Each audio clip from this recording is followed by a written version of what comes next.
Hey folks, Steve here with another Dark Valley video. We're going to try to get through turn 2 today, and maybe if I move swiftly enough we can even start looking at turn 3, but just don't know yet. So we're sort of looking at the aftermath of turn 1, and of course, in my playing of the game I find afterwards, after I uploaded the video, that I apparently got some things wrong. Imagine that. With the rules, or I missed some things, or I forgot some things, and honestly, I'm not surprised that I did that. So I want to talk about some of those things and a correction I made before we get into the meat of the rest of the video. So after I uploaded turn 1, I did get a message from Ted Racer, who provided some tactical advice, and what he basically had said was that if we can't get 1-to-1 odds on that counterattack, then we're probably just better off sacrificing a 1-4 unit rather than risk attacker eliminated and losing multiple units. That became evident after I played it anyway, but yeah, I mean that became clear. 1-4 units, I mean, they're going to get squashed anyway.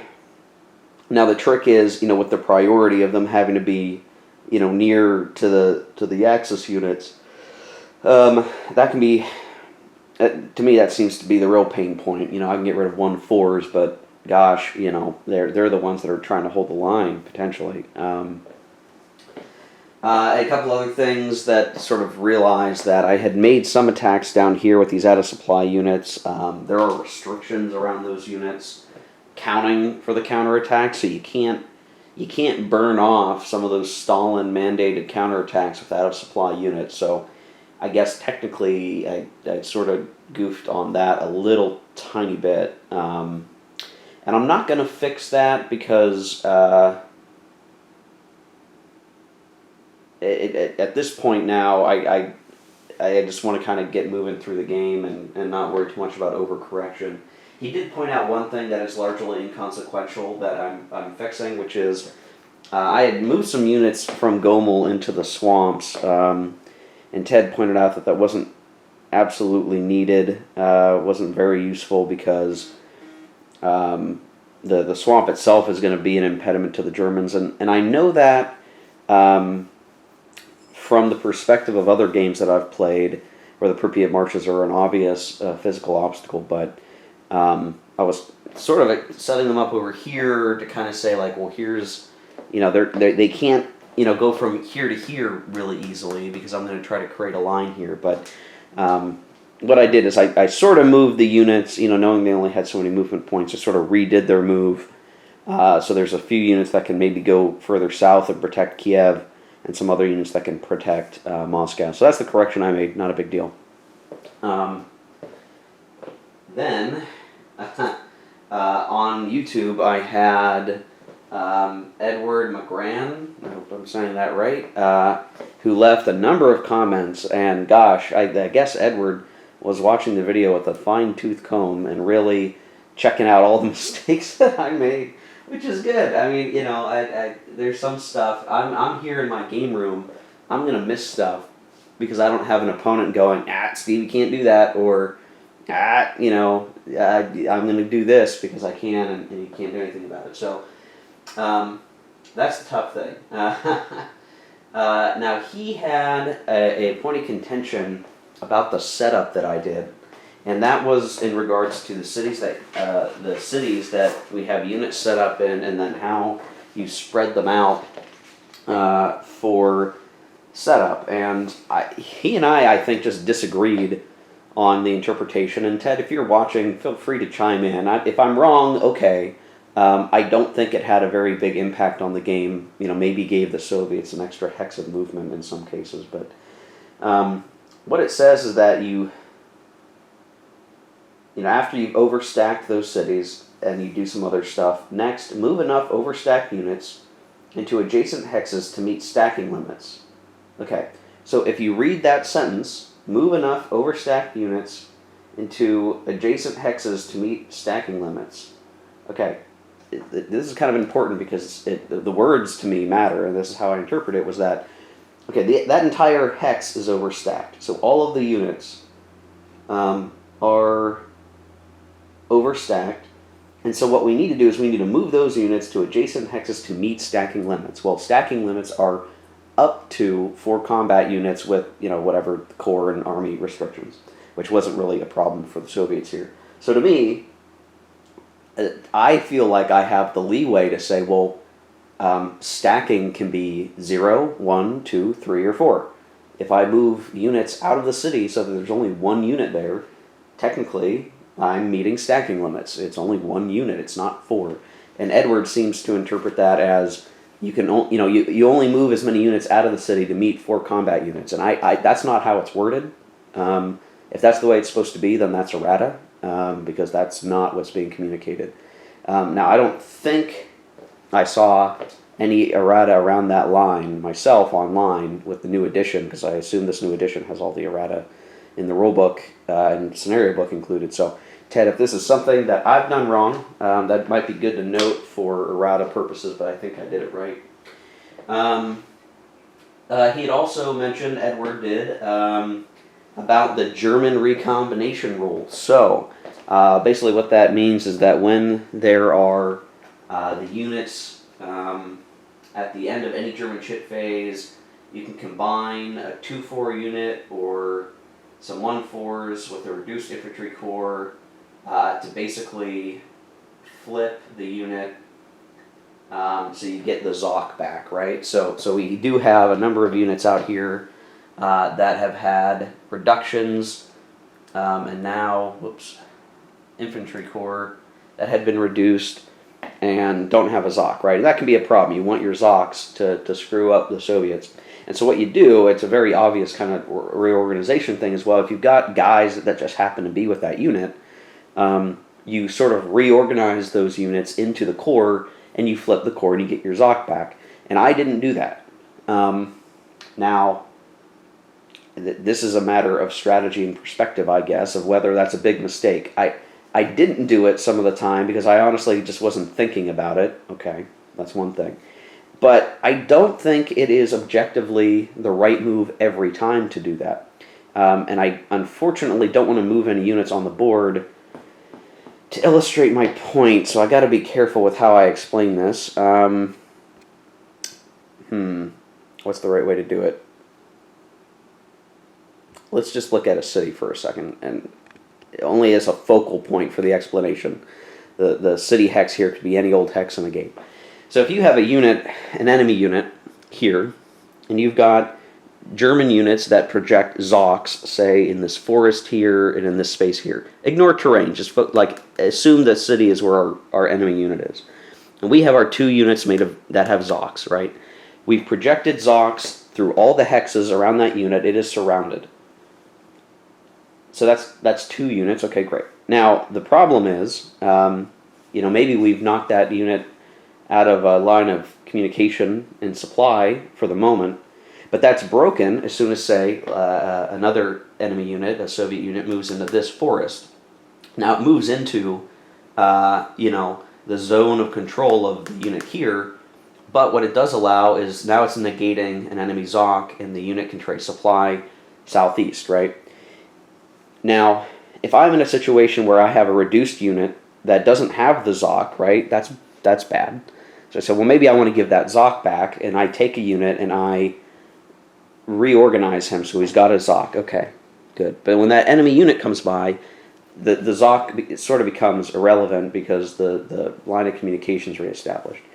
If I chose to then instead not reorganize that unit and could instead put the unit that might be stacked with this unit there, move them down, and if I happen to have other forces, instead of having just a Zoc protect a hex, I can put a literal unit there, and the literal unit there is by default a Zoc in itself. The unit is there blocking supply, and the enemy can't simply use a move chit to move a unit in and restore supply they've got to attack that unit, and of course, attacking has its own perils, and it might not even be an attack chit. So, to put it a different way, and I don't want this to be a lengthy explanation, just from a figuring out what's the right move, yes, using the reorganization rule there to restore your Zocs and move units back into full strength will be very useful. But there may be situations where, because you just want more organized units in the space that you're working in, you may not want to do it. The other cost is that, of course, when you do that and you get rid of the smaller units to restore a core, they're going to be technically eliminated, and then if you want to bring those units back, you've got to spend the replacements to do it when, in theory, I could potentially just replace the flipped core with replacements, and I don't have to worry about rebuilding a unit and then moving that unit to the front line and what have you. I simply replace the units that are where I want them to be in theory. So it was one of those things like, hey, good reminder, Ed, that I haven't been doing that, Edward. But I still may not want to be doing that all the time. It may not be valuable to do that all the time. Probably another thing I should point out is I did not use. I'll just throw it here on the map to show you. I was not using that, which is the assault gun aid chit. And the funny thing is, you can use that every action chit that the Germans have, basically. So I think it's like this every action round. So I could have been using that probably quite a bit. 1, 2, 3, 4, 5, 4 or 5 times, six times, to add a +1 combat factor on attack or a +2 on defense. I think in my attacks that actually would have been relevant in a handful of places, maybe, where I was like, oh, I need 1 more combat factor to make it 4-to-1 odds instead of 3 or 5 versus 4 or whatever. And of course, I completely forgot about it, and why I completely forgot about it was that it's sort of stored over here in the Axis Assets box, and I've got like a whole bunch of stuff going on over there, and it's just sort of like out of sight, out of mind. So that's a bummer for the Axis. I wasn't using that. It probably would have been better for them had I been. At the end of the day, okay, turn 1 didn't have it. Turn 2 potentially will, so I'm not going to beat myself up about it too much there. Then Edward also pointed out that at some point there was probably a case where I had a mechanized German unit project their Zoc into swamp hexes, and they don't. Now there's the special rule where for movement you treat swamps as forests on turn 1.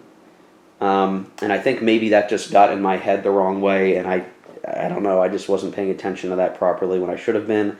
That's a mistake on my part. So it's sort of like, well, I cheated to get Zocs in swamps, but I didn't use the assault marker. Okay, all right, that's even enough for me. I'm not going to sweat it too badly. We'll just have to keep that in mind. It's really something I should have known and should have had in my head to begin with, but once you're rolling your Panzers, you're just so excited to get moving. And then let me see if there was anything else. Edward had some comments about unit placement. I'm not going to sweat that kind of crap. Maybe it would have been better to put a unit here or there or whatever. He thought maybe I was missing a unit. I don't think that's the case. I think the camera probably just wasn't showing the unit where it was at properly. Because I was pretty good about making sure I had all the counters where they could set up. We get into the minutia of where each and every unit absolutely is at the beginning of the game, and I don't want to sweat it too much because there's already a lot to sweat here, and it sort of segues into my final comment. And this is already like, geez, we're getting on 15 minutes, and I'm not even done with the commentary from the last episode here. There was Edward had also brought up that I'm doing a lot of overkills and underkills, and that I should do more pre-planning. So here, I'm going to get on my soapbox here for a second. I'm sure that if I film every single activity in these videos, I'm going to get a lot of backseat gamer comments. I leave those myself sometimes on other folks' videos. I'm very much aware and appreciate the value in doing that. One thing I will say, though, about pre-planning for this game, it is part of the operational nature of the game. The whole game's point is to be making these good decisions operationally about where your units are, where your attacks are at. Are you making optimal attacks? But I've got sort of unfortunately for this game right now, I have to play it a certain way. So if I were to sit here and every action shit figure out every single perfect possibility for every unit everywhere that it is on the map at any given at any given turn or action shit, the game would go back in the box because I couldn't play this game and I couldn't record it because it would take so long to do that. It's just not feasible. I have a decent sized game room. I've got some space to work with. I've got multiple tables. I've even got more tables if I really need them. I can set up around the perimeter of the room. But as long as I have this big game set up, which takes up the majority of the game space, I can't have friends over to play something else, or I have to go to a different room, or I have to try to figure something else out. And it just gets congested, and I try to avoid that. So I don't want to keep this game up forever. I'm on my own sort of timer. I want to get through the campaign. I want to play it out, give you guys the content and my thoughts on it. But then I'd like to have some friends over and play a war game at some point here soon. I don't want this to be clogging the works there, and they probably wouldn't want to play this. Some of them are pretty new to the hobby. So I've got that counting on me. And then the other sort of thing, and this is one way to look at it is, if you think about chess and chess tournaments where you've got, the guys making the quick chess moves and they're hitting the timer, or time is a factor, which implies the more time you spend on it, the better moves you're going to make. And so the challenge in the chess tournament is, can you make the good moves in a short amount of time? I'm clearly going to make poorer moves the less time I plan. That's there's a direct relationship between those two things in a lot of ways. But I'm playing this as a solo game. I'm kind of playing it as an exploratory game, meaning I'm playing through the game. I want to see how it all works. I want to see the mechanics. I want to try to play through the whole experience of the campaign as much as I can to get to know the game better. And there's if I were playing somebody else, there's competitive games, right? If you ask somebody, we're going to play this game, are we playing a competitive game or a friendly game, right? That's where I sometimes, we get that question that come up between people. And if I'm at a convention and I'm playing a game that I've played before with people who I know have played the game before and we're competing to see who can play better this time, then, hey, you're trying to do the absolute best that you can. If you're playing a friendly game, like I play in a monthly World in Flames game with some guys, I like to think that's just a friendly game, right? We're sort of making mistakes along the way. We might not be doing everything optimally. We might even point out to our opponent, hey, that's not a good idea. You probably want to do this instead. Because you're just, you're experiencing the game. You're just trying to have fun with what the game is and figure out, your rhythm with it if you're not familiar with it or whatever. And so, to me, my playthrough here is a bit of a friendly game against myself.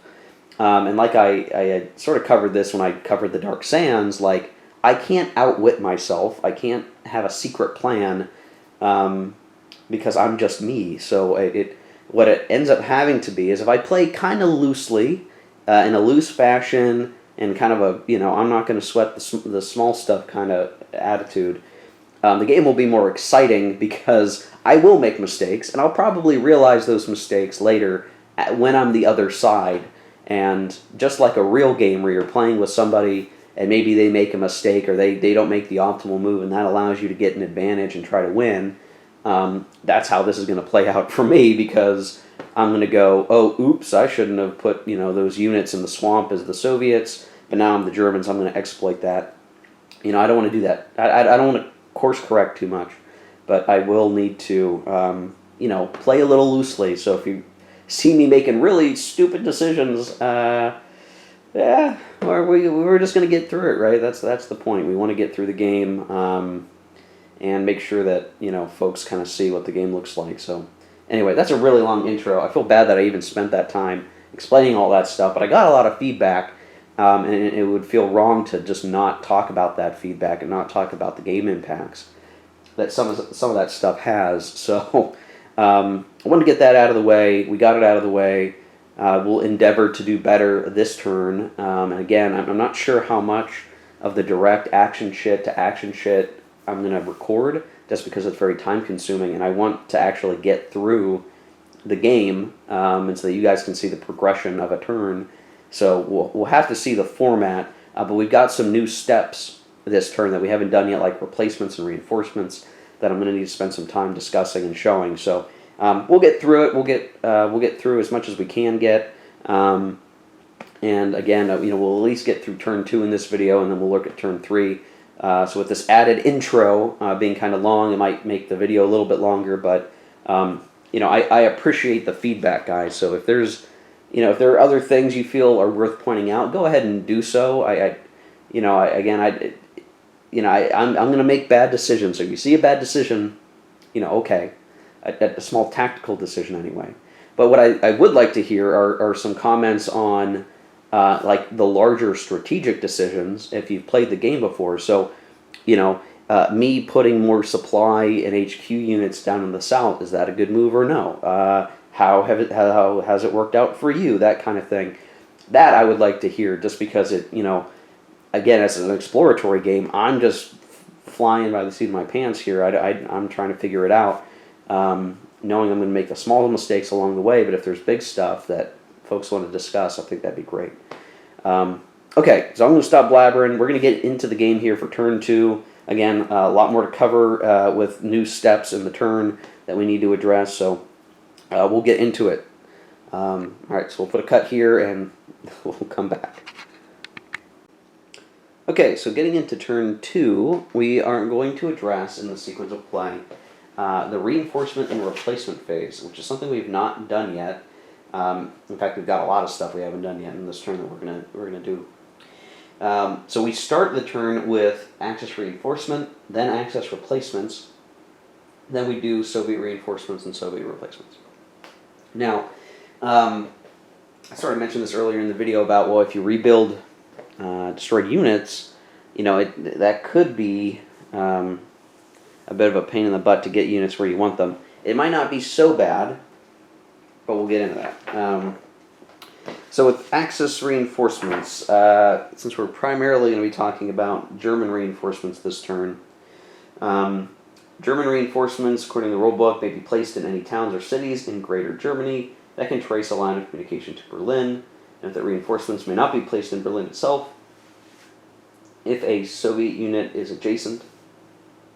German, but not other Axis reinforcements, may also be placed in hexes with a supply depot. So this is actually one of those interesting things where, depending on where your supply depots are at, it's sort of like getting a free strategic move to get those guys up. And even after this phase, we actually have eventually the strategic movement phase where the sides can do rail movement. Now, I don't believe either faction is going to actually have rail moves this turn due to rule, because I think they kick in at different times for the different factions. But anyway, that's a little further ahead. So we do have some reinforcements that we're gonna get as the Axis, mostly Germans, and there's actually quite a number of them. In fact, I have all the reinforcements sort of up on the turn track for turns 2 and 3. You can see turn 2 is sort of that first kind of block. There's a fair number of Germans there, so much I kind of moved them out of the turn 2 box. A decent number of Soviets, but then turn 3, like, we get a couple of Axis units and then a whole mess of Soviets. So I guess this will be an important turn, because the Soviets are going to get stuff, we're going to get stuff, and there's just going to be a lot going on. It also is likely going to mean that those objective cities that we didn't quite get, but almost got in the last video, we didn't quite get them, are actually going to be able to likely get Soviet replacements there, or reinforcements there, and it won't be easy grabs for the Axis. I mean, the Axis will probably crack those cities like eggs eventually, but it won't be a simple walkthrough like I was maybe thinking at the end of the last turn. So anyway, so we've got a lot of reinforcements. I'm going to take a look through the stack, and we'll look at where we want to put them. I think the fact that we can place some units on the supply depots and our units are still pretty much around our depots means we are going to get some more force projection just immediately in the areas of concern for our advance. Yeah, so I'm going to take this off camera. I'm going to grab those stacks of German reinforcements, and I'll kind of talk through where I put them when we come back. So, we'll take a look. Okay, so the Axis reinforcements weren't too terribly exciting, and I just decided to take a balanced approach to what I did with them. And so, because the supply markers were in decent locations and weren't in danger of being overstacked, I decided to put the reinforcements on the supply markers, or with the supply markers. And what the Axis ended up getting, and maybe I should have recorded, showing each unit that we were getting, it's basically 6 corps with Zocs, and basically several divisions. And basically what I did is I put one of the corps on each supply, so 6 supply markers, 6 corps, 1 each, and then I plopped down the remaining divisions on some of the different supply markers, just with the idea that we're going to put equal force everywhere for the moment, because it's kind of early yet to determine where are they most needed, because I think so far things have gone pretty well with the Axis. And so that is complete, that's done. And just to kind of show where those supply markers at again, we have several units now underneath the supply marker near Riga. We've got some there near Kaunas. We've got some, there. I'm sure there's a city, well, I guess I'll say by Bialystok. And then we had our 2 as we start getting towards Tarnopol. And then there's the supply marker in Romania, and I don't believe there's any restriction in putting the reinforcements there. So again, pretty I'd say balanced from that perspective, because again, I just want to make sure we get as many forces out front as we can. So now we would do the Axis replacement phase, and so we look at the replacement rules. So previously eliminated units may re-enter the game as replacements, so we could in theory put some units, rebuild some units and put them on the map. Otherwise we would take reduced units to full strength, and they do so in their current location on the map. They can only receive replacements if they're in supply, if a supply check were performed at that instant, and there's a replacement schedule. And I think I just threw a bunch of counters all over the place. No big deal.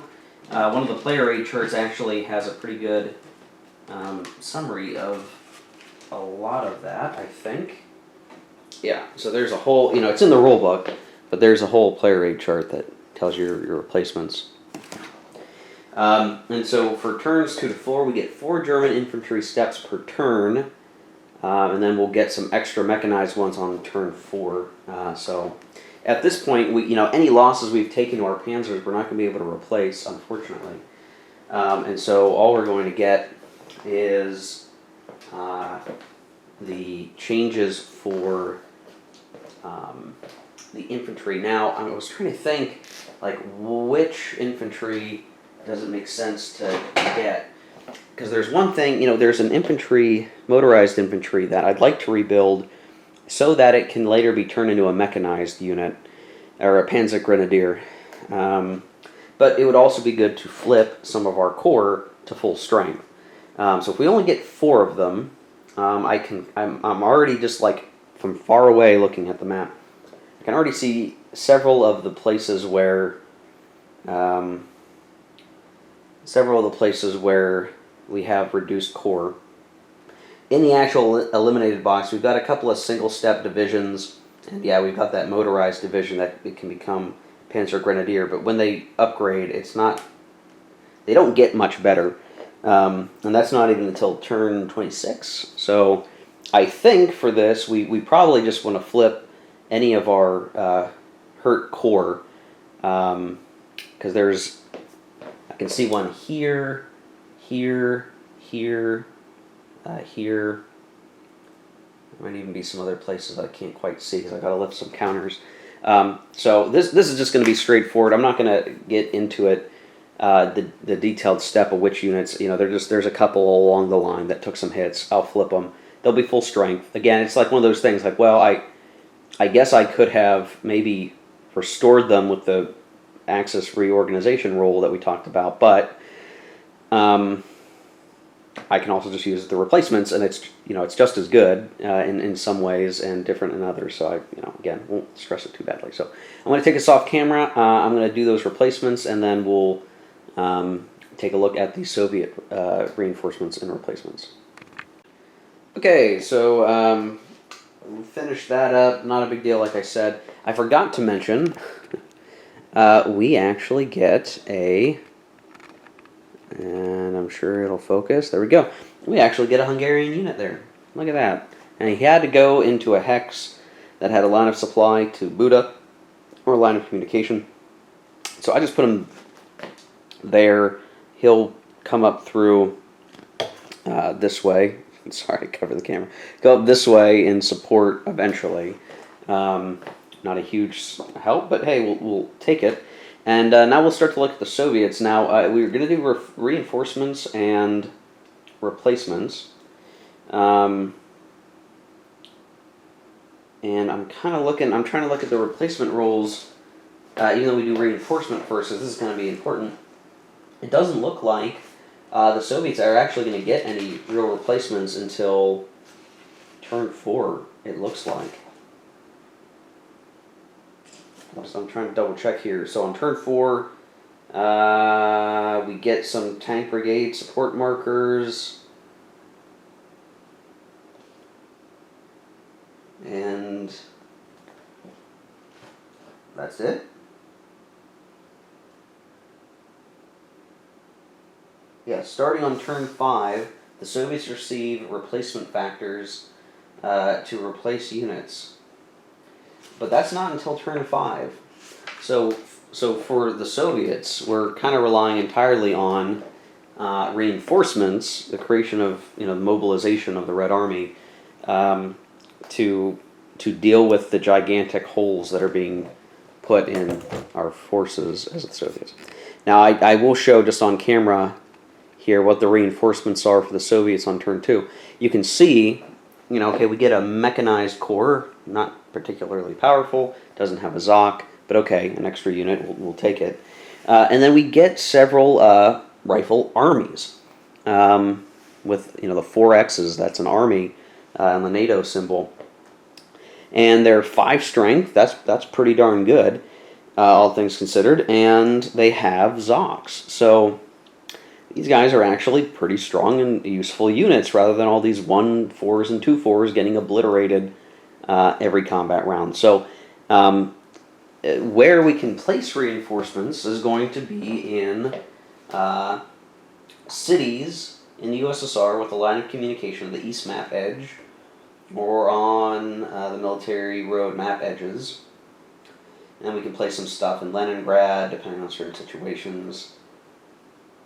Blah, blah, blah. And we'll have a Stavka reserve next turn, but not this turn. And yeah, these units come right onto the board this turn. So I need to think through what we want to do, because we have several cities that don't have any defense right now that are right up against the German onslaught. So we're talking about, we're not going to be able to get into, let's see if I get my finger there, because it's surrounded by Axis. We can get into Minsk, we can get into Riga, we can get into Vinnytsia, we can throw more stuff in Kiev, and so on. Now, the reason we can do that, even with the units in like Riga, for instance, is that enemy ZOCs don't go into cities. So with that in mind, the line of communication is fine. We can put units in there. Now the only thing is, as I'm looking at it, it's like, okay, well, if we put units into Riga, the Axis has initiative on turn 2. They'll get to go first. So it's very likely that they'll be able to simply start besieging Riga if we put units there. But if we put them in anywhere else, the problem is going to be the time it's going to take for them to get to the front. So this, I guess, where real decisions have to be made, and I'm nervous about the decision. I don't want to make a mistake here. The Zocs will help, for sure. The Zocs will help, but we could be giving up too much. But I guess as the Soviets, we just need to delay. So delay the Axis from getting into the VP cities, delay them getting to the other parts of the Soviet line. So, throw in a unit with a Zoc in a city forces the Axis to not just bypass that city, but now they have to deal with that potential threat. They will probably want to reduce that and spend effort attacking there. So if the goal is to throw up obstacles, I think throwing these armies into these exposed cities will help that delaying factor. Because again, we're going to get, as the Soviets, even more reinforcements next turn. And eventually, once Lend-Lease starts coming in and we get the opportunity to replace Soviet units with Guard units, we'll get more strength. So we just need to play for time. So the more I'm talking about it, the more I'm convincing myself that's going to be the move to make, is to put some of these units into these cities. And we may even be able to double up in a couple of them. So we have 10 combat factors with Zocs. The Zocs are going to slow the Germans down. 10 combat factors is a lot to attack. I think that makes sense in this situation. So I'm going to take us off camera. I'm going to put those units on the map, and then we'll be back. That's going to be the end of this phase, because again, the Soviets don't have replacements until later turns. Okay, so the placements are complete. So I did get one in Vinnytsia. I did put some forces in Kiev, Minsk, Vitebsk, and Riga. So again, goal being, Kiev, I decided to put more forces in because we want to kind of hold it as long as possible. It deserves some additional protection. Vinnytsia is a delaying action. Vitebsk is a potential defensive line. Minsk is simply to slow down the Axis if they can, or to cause them to have to deal with that situation. And then same with Riga. But I doubled up in Riga just because it'll probably get encircled, but they may be able to hold out a little bit. And maybe we can get some counterattacks going. But again, someone's going to say, they're going to surround the units, you're going to pull logistics, they're going to get put out of supply, and they're going to be gone at the end of the turn. Well, they're going to be gone at the end of the turn if they get attacked anyhow, and we're getting more reinforcements. But what it's going to mean is if a bunch of German units have to surround Minsk, that's less forces that are attacking this not very well formed line, right? That's my thinking. Now, some of that is informed by my play of World in Flames, where it seems to be better to put units in cities in that game and try to hold them. The difference, I guess, being in World in Flames, that Soviet units are in supply in cities no matter what. In this game, you have to trace to the east.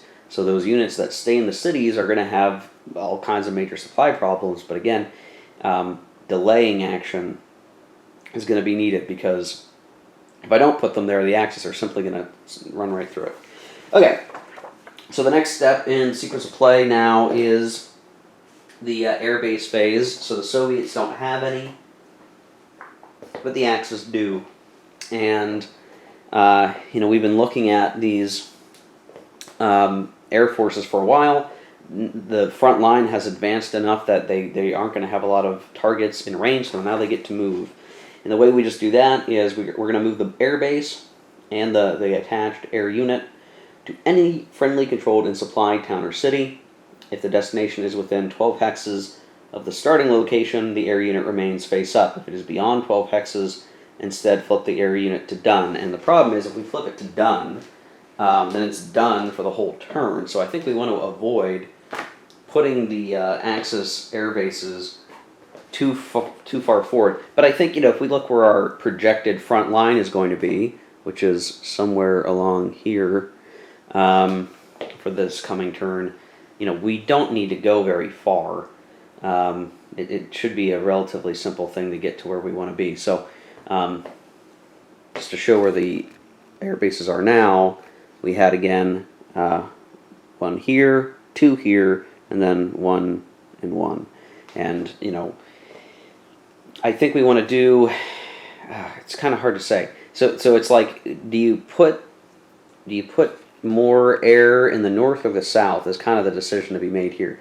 I think just knowing that we have so many advantages in the clear in the south, we maybe don't need as much air as the north will because of the terrain that's going on in the north.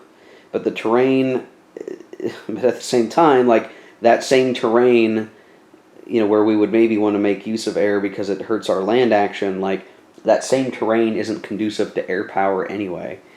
But if I were to try to go with the idea that, like, well, there's the Army Group North's air setup, there's Army Group Center's 2 air units, and then Army Group South's 2 air units, and I just sort of keep that same idea,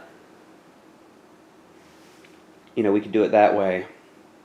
Either way, I mean, the main point is just we need to get past the Pripyat marshes, so as long as we can do that, it'll be fine. So I think I'll do, the north one to the north, the north one to the north, the ones in Warsaw will continue to go this way, and then these 2 will go down south, and we'll work it that way. And maybe with the idea that being like, if we're going to do airstrikes in the north, we want to bring more force to bear, or at least we want additional opportunities to try to knock some units out. Where in the south, because there's so much clear terrain, we're pretty guaranteed that anytime we use an air unit, it's going to be successful. So only having 2 versus 3 is made up for by that fact. At least that's the way I'm thinking about it. So I'm going to take us off camera, I'm going to move the air units, and then I'll show where they're at after the move. So it's in this air move that I'm realizing the pain of having not taken some of these cities in time before the end of the turn, last turn. But we're making do. So the Northern Air Force I put all the way up here because we do control the Hex. But we couldn't quite get into Riga. Now, a reach of 12 still means we can get a lot of action over here. It's just not as centrally located as we would want.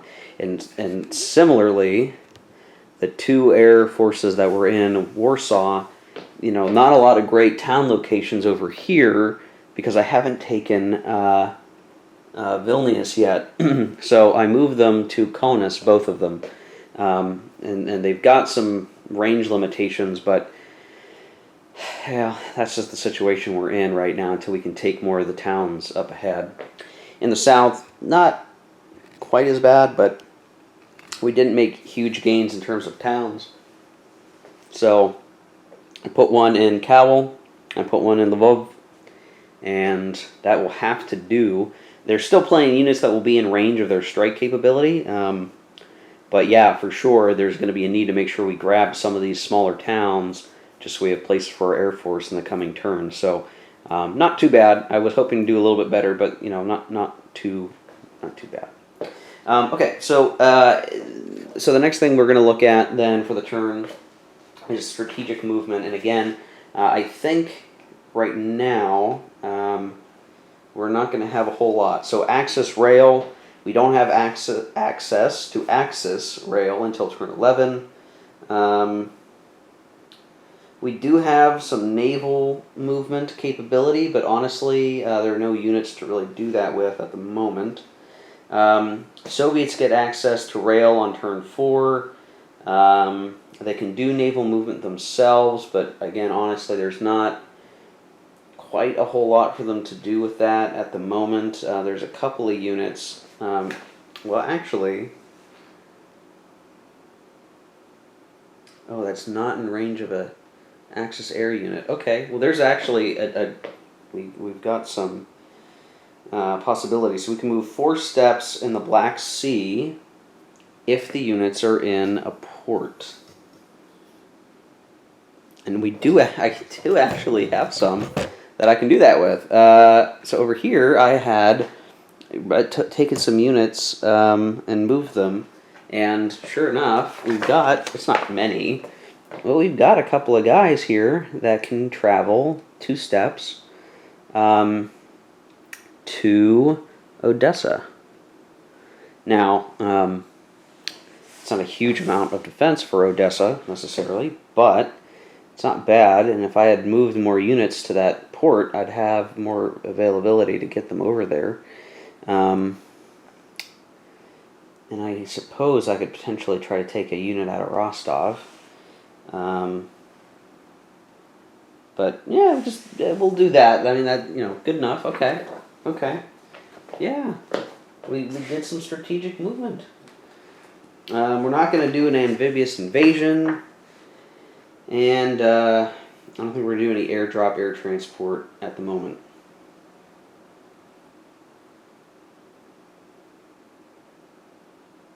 Yeah, pretty sure it's not nothing to really do there. Okay, so that's going to take us to the action phase, where all the real action gets to happen. And looking at the turn track, the Axis does indeed have the initiative, so they're going to get to pick one of their available action chits for the turn to be played first, and I think the Axis is going to be picking move, right? I mean, it doesn't make sense to do anything else, because we want to bring all of these guys forward as best that we can and knock out some units. Maybe it might make sense to activate the 2nd Panzer, try to clear Minsk, and then once we've done that, then move and bring everyone even further afield. But I think we want to get into board position everywhere, so that when we draw the combat chits, whether they're Panzer chits for smaller activations or combat chits to actually wreak havoc, we can get the most bang for our chit pool buck. So what I'm going to do is I'm going to grab the chits for the turn, like I would usually do back in the Dark Sands videos, and show you what to expect from this turn. So we'll be right back and we'll show what that looks like. Because Hungary is not particularly important to the war right now, it'll be sort of our deck for showing the action chits for the time being. So this is the chit availability for July 1941. You see there's some interesting things to look at here, a little bit different. So first of all, the Axis has what was used in the initial first turn by default, 2 move or combat chits. So on either side, there's a combat or a move. Now again, you only get 1 regular move and regular combat. So just, like we're planning on it, we're probably going to do a move as the Axis, and then if we were to draw this other chit, we'd have to basically use it as a combat chit. So nothing too crazy there. It's just an or chit. But again, it's like because you can't do more than 1. I'm not sure of the value of having it that way, but I'm sure in other turns that is a bit different. Then we also have our Panzer chits like we had in turn 1. So the 1st, 2nd, 3rd, and 4th. But we have some extra tokens. So what are those for? Well, they don't go in the cup right away, is my understanding. I had to read some Board Game Geek threads on this. So what happens is we put all the other normal stuff in the cup.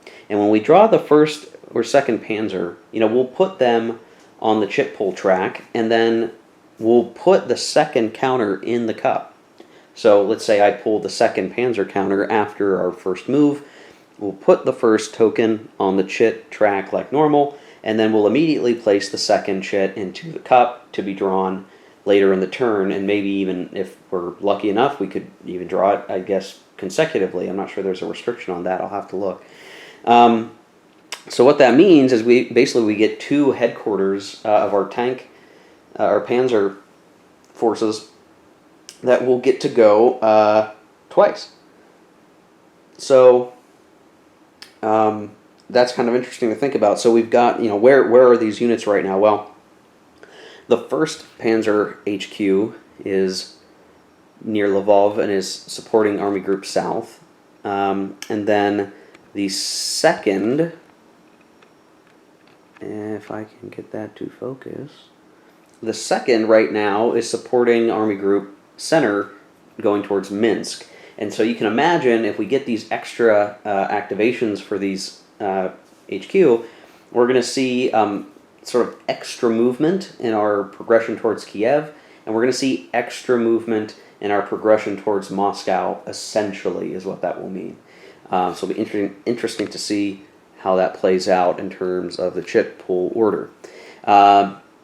We also have our logistics chit as usual, and then the Soviets only get a move marker, and it's a move only marker, so they have no choice but to do a move. And then their counterattack chit, which, as we've seen in turn one, can really be more of a hindrance than a help. I mean, sure, you get to attack, but gosh, those attacks typically aren't very good, at least right now in the game. And so I suspect that our sort of strategic situation will be, like it was last turn, the Axis sort of, surging forward, cracking heads, trying to take gains, and the Soviets just trying to, continue trying to form coherent lines, and ultimately just having to throw bodies into the meat grinder because the counterattacks just are not conducive to what they want to be trying to do, to put it lightly. So we will have to take a look here now. I do think the Axis is going to take the move chit as their first activation, so I'll put that on the chit track, and I'll set these aside, the extra Panzer activation chits. The rest will go in the cup right now. Just take care of that. So they'll be ready to go, and I guess I'll zoom out for a second just to show again where we're at the moment. So when we come back to the recording, I'm going to stop here.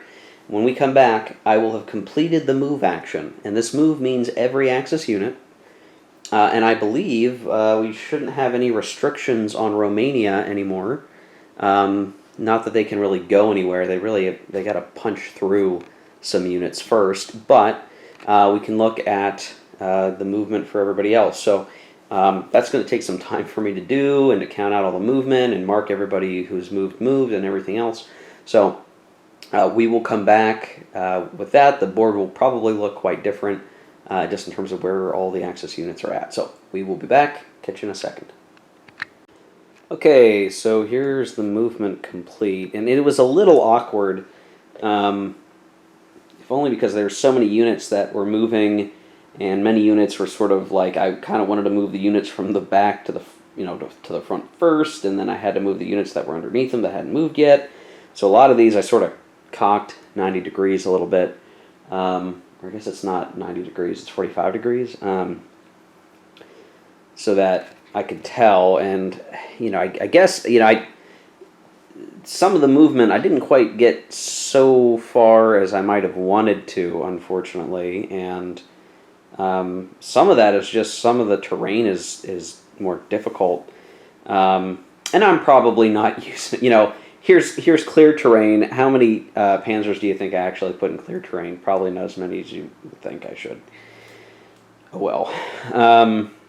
But my main thing is just trying to keep the drive going. So we need to get past the forest here, over here. And once we get past that, we're trying to create that beeline to Moscow and just trying to work our way through it. But we're going to have a lot of issues getting all the way over there, I think. Just trying to get all the units that we need to get moving out there, and even the moving what units we could move. I think is the real challenge right now. We did pick up what do you want to call it? Vilnius. So we're up a victory point there. We had some movements down south now, and trying to make headway there. I missed a supply unit that I should have been able to move and didn't, so I moved it up a little bit. The problem I realize is with the supply markers, they move along rail lines and they can only move a certain way. And I was thinking oh, well, I'll send this supply marker down here. Okay, well, that that rail line sure goes down, but I would have to get all the way down to here before I could come back north. So I want to keep it here, clean up some of this, and then the supply marker can move along this rail track, with the idea that we've got 1, 2, 3, and then a fourth supply marker down here. So all 4 of these can be traveling along the different rail lines that will eventually expand and expand out and be quite spread apart. They're kind of congested now, but that's fine, which is maybe a little dangerous because I've only given now really 3 supply marker depots to the north, but again, it's a little more congested there. I'm thinking, I should have enough, maybe like 2 dedicated to the Moscow push, 1 dedicated to Leningrad, or that general direction, and just operate off of that. Again, this is like the big operational strategic stuff, like, is this a good idea? I have no idea. And down over here, sorry, I meant to zoom out, not zoom in. It's some weird congestion because these guys didn't go away. I tried to move some around. It's just, there's a bit of a cluster F that needs to get cleared up here with these out-of-supply units. Once they do, then the rest of these guys can kind of help support the eastern push towards Zaporozhye. Over here, eventually, we'll get over there, I would suspect. And now we can start looking at the Romanian front a little bit better, though, there's still a lot to be determined here. Now, the thing is, this turn is turn 2, so a lot of the stuff that we had from turn 1 is no longer effective here. So, the mechanized units are back to treating swamps as swamps for movement. We don't get to ignore minor rivers. So rivers now are all kind of a pain in the butt, though it hasn't been too bad of an issue yet. We will get to pocket units and not have to roll a die, so that's great. And now units can move into attack or whatever through Romania and Hungary. So now we can kind of start pushing through Odessa, hopefully. Some of the units out there are kind of limited, so we may not have the greatest success, but I'm going to remember to use our assault marker this turn, I swear. Now, we still have a couple of benefits. So our motorized units' defense is still doubled in clear terrain. Our motorized units' attack into clear terrain is still doubled with the Panzer unit. German mechanized AV supply units still have 5 movement points, and the Soviets still have issues with locks and losses outside the USSR. So that's going to be this turn and next turn, some of those things. So we've still got a lot of good momentum here to come for the turn. I'm a little disappointed in my own moves here, because what I'd really would rather like to be doing is getting further up. I think in a couple instances I could have plugged maybe a unit or 2 1 hex further, but I might just be screwing things up. This is again, like I said at the beginning of the video, and I didn't mean to sound like a jerk when I said it, but I'm bound to make a ton of really poor choices in this game, just because I'm working through it. And even I was halfway through my move, like I got up to the Pripyat Marshes, and I had to step away from the game for a couple hours to handle some other stuff, and I just couldn't. Coming back and trying to remember what was going on, that's kind of tough. So it's just a function of the game. It's a big game, and the way I'm able to play it is a little dysfunctional. So okay, well, the move is complete at this point, and we can look at pulling from the cup now. And what's really going to be important are those Panzer activations, so we can continue moving. And hopefully, I think I want the general attack chit for the Germans to come late, because I think I want these Panzer chits to help us drive forward some more, so we can actually have some decent combat. So that's going to be key here. All right, so we're going to pull from the cup, and what do we want to get? It's the Soviet move. Ha! All right. Well, back-to-back moves. Back-to-back moves. Okay. Well, then I'm going to take care of the moves. The Soviet move is going to be pretty straightforward, I think. I think they're going to want to simply continue to form a somewhat coherent line. They're going to have to find some anchors, but yeah, they're going to have to try something. Okay, then we will be back when their move is complete. They have plenty to move as well, though a little more straightforward because it's a little more spread out. When we come back, yeah, the move will be complete. Okay, so here we are after the Soviet move. What we've seen in the south is the Soviets sort of pulling back, even out of the Odessa region a little bit, just because knowing that the Axis move is passed, there's going to be limited movement now for the rest of the Romanian units. So might as well trade some time for space, so to speak, space for time, and move some units back, dropped a couple behind just to be a nuisance, and trying to set up a line here. The river doesn't quite get us to where we want to be, but we need to stay anchored on Kiev. Kiev is in front of the river, which is the problem, but it does have the defensive works, so we'll rely on that a little bit. Otherwise, we're trying to move some units up. In the northern sector, let me move the camera a little bit so you can see a little bit better. You can see I'm trying to set up a doubled layer line of defense. So we have sort of a line that could almost complete. I couldn't quite get the units where I would have maybe wanted them to. Maybe I could have, but it's sort of tough to say how I want to set this up. So I sort of, there was a straight up and down line. I sort of staggered it out to try to make use of the forest terrain and get units defending the forest. That's sort of the first bulwark for Leningrad. Then you have a secondary line back here.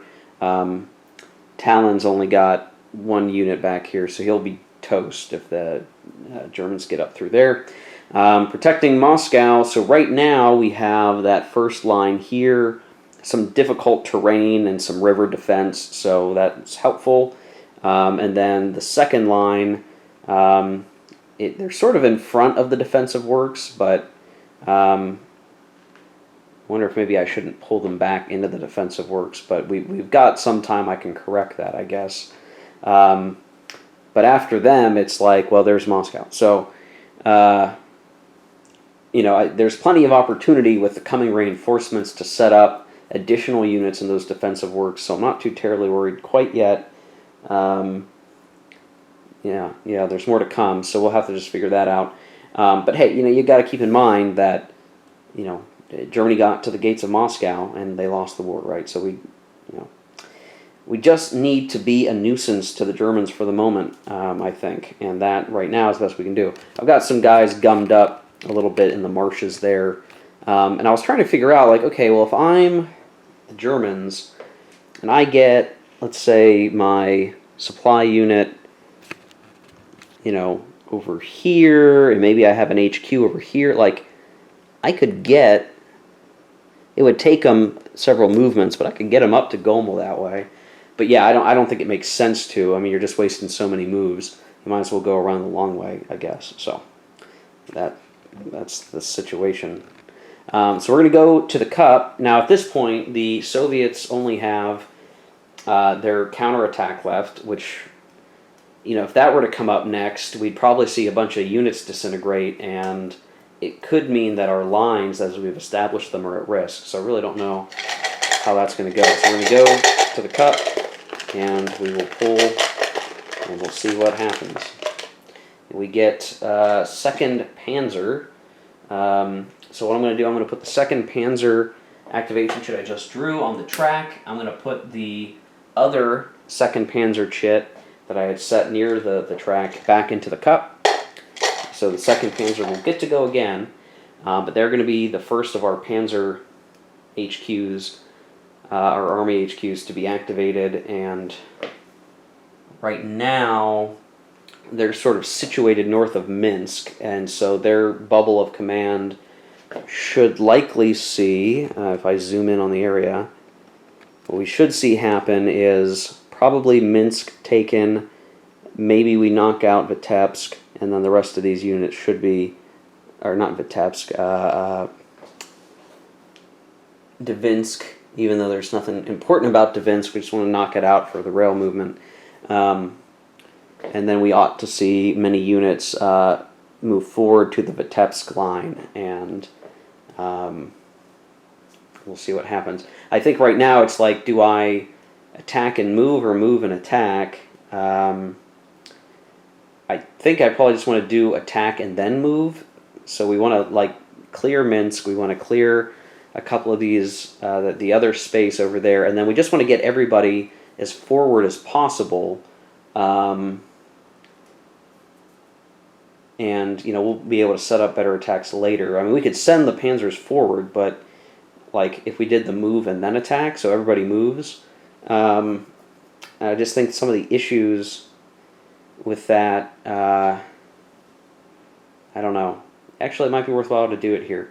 The main thing is like I need to keep Minsk surrounded, ideally. So I would be, moving the panzers up to attack elsewhere, and then bringing some of these other units from behind to keep Minsk surrounded. But it's already surrounded now. I don't want to give up the ghost here. I don't know. Attack and move. Attack and move. I think that's right now useful until we can get more units into the fray here. We're going to be running out of good weather is the problem, but at the end of this turn, I'll take a look at where the historical actors were at the end of July. So, okay, I'm going to take us off camera. I'm going to do the activations and the combats for the 2nd Panzer, and we'll be back.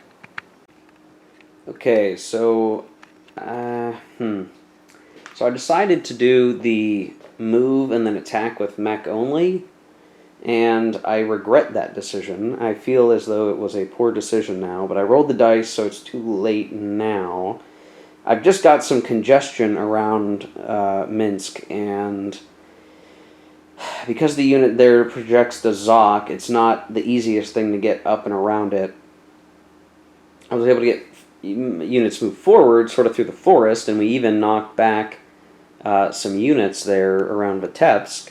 So we're penetrating that defensive line, but I don't know. If I had just done the attack, I would have maybe cleared Minsk and then been able to move farther forward with everybody and have stronger attacks on the 2nd activation. So I don't know.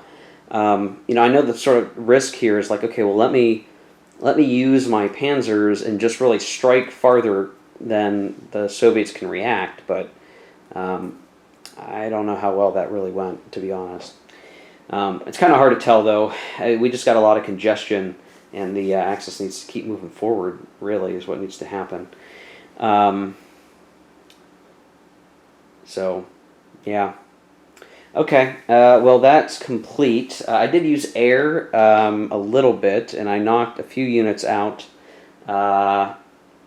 And I guess technically I could use my Southern Air Force. I didn't do that yet. Probably should have done that. So real quick, I'm gonna do that. Just real quick. Okay, so that's gonna clear a unit over here, and then let's see.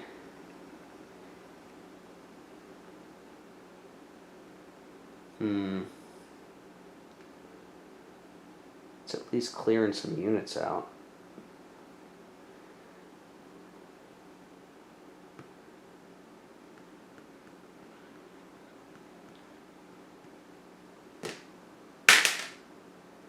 Yeah, right. Get one of my air forces down here is now used because I rolled badly. Okay. So next chit from the cup is the 3rd Panzer. Well, this is good because our 3rd Panzer is right over here and is sort of trying to bring up these guys from the rear. Now we're not quite going to be able to we're not really going to be able to activate anything for any real combat because the HQ is out of range of the units that could do combat. But what we can do is activate these guys and just get them moving. I think is the main thing. We just want to get them moving forward and get it so that they can be involved in more combats to come. So I'll be back when that is complete. Okay, so the 3rd Panzer has brought some guys up, but they're just stuck around Minsk right now. They couldn't attack and then move. They had to move, and then the attacks could be done by the mechanized forces, but all our mechanized forces are forward, so really that HQ is just dragging some units up to the front. And right now, we're going to have to wait for combat or something else, I guess, to clear Minsk. Maybe I should have kept the 2nd Panzer south a little bit to activate units to do that. I don't know. Okay. Pulling the next ship. It is logistics. Now, I'm going to have to be careful because I got to make sure all the supply situation is kosher. And now that we're out of turn 1, the Axis actually has to care about supply quite a bit. So we have our, what do you call it? We have our supply depots where they're at, and you can count so many hexes back to those, but if you can't, then you're trying to count to an HQ that can count back to the supply, and it could be we actually have some overextended armor out there front by Vitebsk, but yeah. And we'll have to, of course, do everything for the Soviets as well. There's a number of units that are going to be isolated and out of supply and all of that other stuff. So I'm going to take us offline. We come back. I'll have labeled everything appropriately for their supply situation. So I'll be right back. Okay, so I think I've managed to do supply correctly, and there's a couple of situations I want to talk through and show. Because it's not as...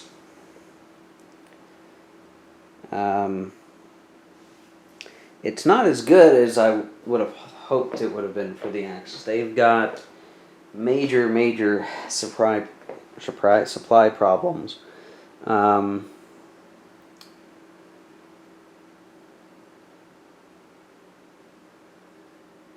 Yeah, I got major supply problems. So let's talk through where that's at. Well,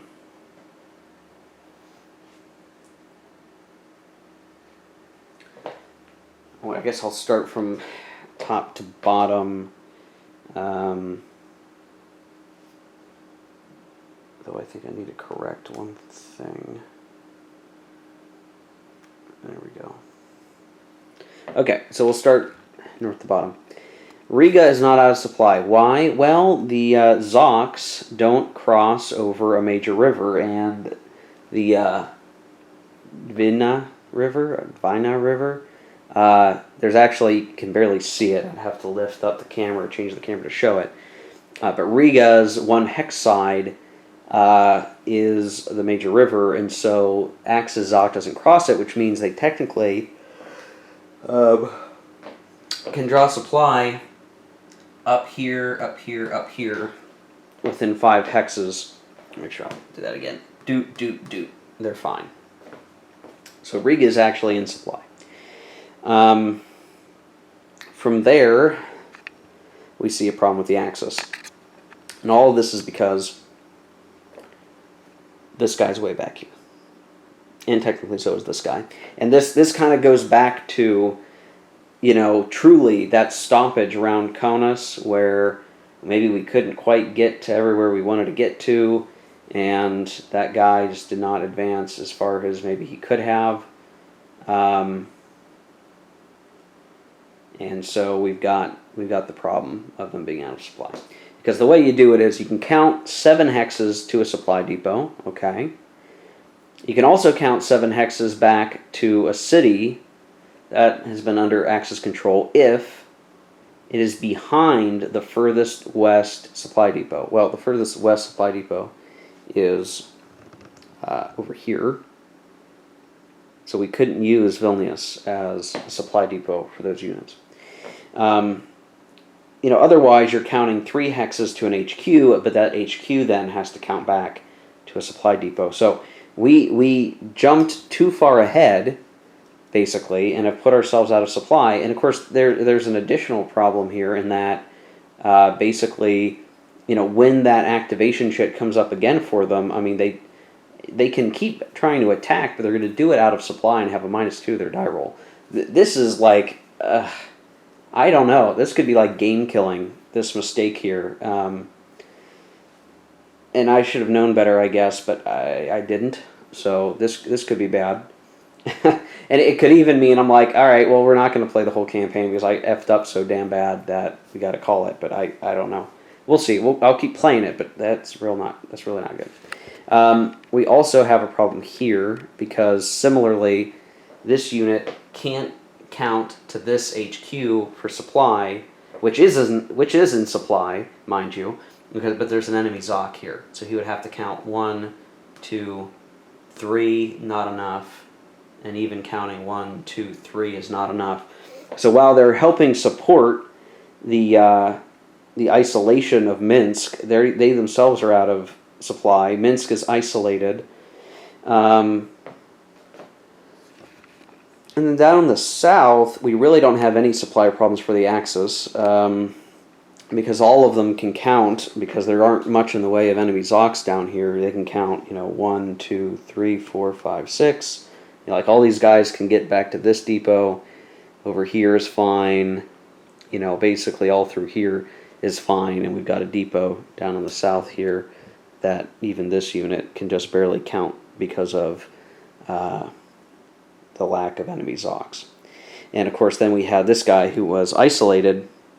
Now why he's isolated is actually kind of interesting. So we have our Romanian Zoc blocks that path.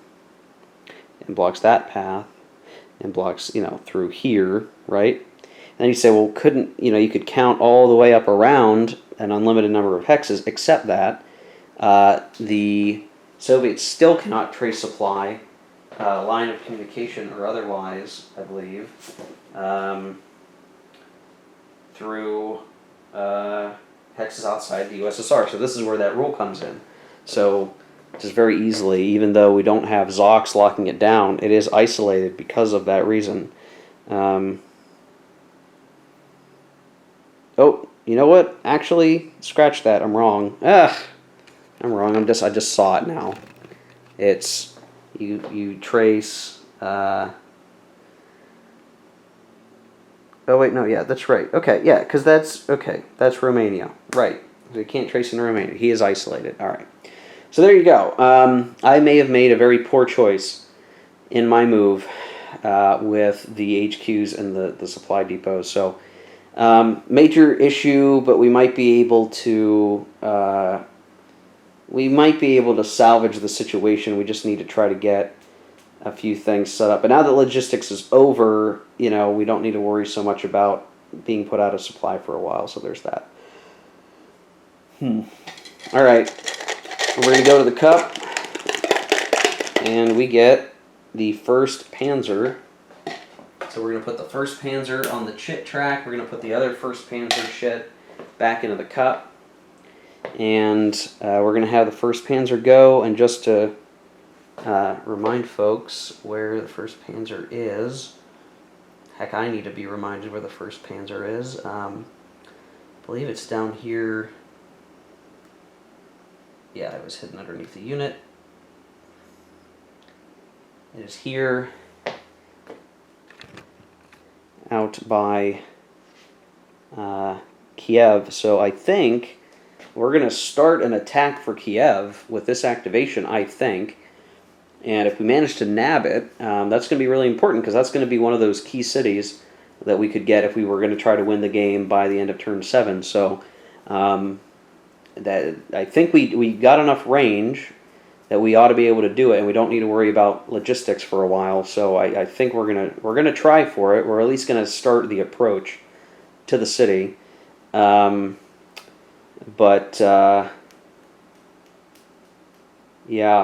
I realize I forgot to do my air for the 3rd Panzer activation. So I'm going to do a couple rounds of air, and then we're going to do the first Panzer activation. So we'll see ya. Okay, so with the action taking place right now, with the first Panzer activation, we sort of moved forward. We got some units surrounding Vinitsa and sort of putting that under control. When those units could attack, I don't know if we'll be able to take it, but it's at least under siege right now and isolated for the moment. That could change. But in the north, we have some attacks with mechanized units going towards Kiev. We actually managed to knock a few units out, but unfortunately I rolled very poorly. And just in case anyone was wondering, I have now been using the assault marker. And in this case, it actually came invaluable, and I was managing to get a 5-to-1 odds because of it, using the assault marker. But then I rolled a 1. So while we have eliminated some of the defense around Kiev, the problem is that I've had to take some losses because of it, and that's definitely weakening our forces and causing some problems. So we sort of opened up the way to Kiev, but it's not a sure thing at all, basically. Okay, so we're going to go back to the cup. We're going to pull, and we get the first Panzer again. I don't think there's anything that keeps us from being able to do this. So I think what we will likely maybe be able to do here is to do a attack and then move, and maybe we can actually get some units to take out. I don't know. There's a 5 strength unit with a Zoc right there in that town, and then we've got Kiev. It's going to be a tough situation. So, yeah, I don't know. I'm going to take us offline. I'm going to handle it. I think it is going to be, because there's only so many units within range of the HQ right now. It's going to have to be some version of attack and move, or I guess move and attack, and maybe we can get a few more units up. But it's going to be tough going. So we'll be right back here with the results. Okay, so something interesting happened as I was beginning. You can see we took Kiev as the axis, which is pretty significant. And I think I was going to move a unit up as well, advancing after combat. There we go. So when I looked, okay, I'm going to attack a city. I looked up city in the terrain chart. Okay, mech is halved, 1 shift over. Man, that's really not good. But then I see there's a note to check, rule 17.1.2. And of course I find out that the Soviet cities defend like a town unless you place a city defense marker. And on turn 2, the Soviets get those, but not until the end phase. So this was actually really important that we pushed the attack to take Kiev, because as soon as we would get to the end phase, so basically during the operations of turn 3, there would have to have been a city defense marker in Kiev, making it a city for defense purposes. And cities are tough. Your mech are halved, so that's all I had near Kiev at that time. And then there's still a shift on the column anyway, so it would have been a nightmare. And even with it just defending as a town, the Soviets had altogether 9 defense factors in the city. And altogether, all of my forces, and even some of my panzers were already reduced, only came out to be 18 factors. So that was 2-to-1 odds. Very dangerous. And so when I rolled a 5. Had I rolled anything kind of worse than that, it would have been bad. It would have been bad. So yeah, so we got lucky. I took a big risk, but it turned out okay. I'm just looking to see if maybe they could have ignored the retreat for some reason.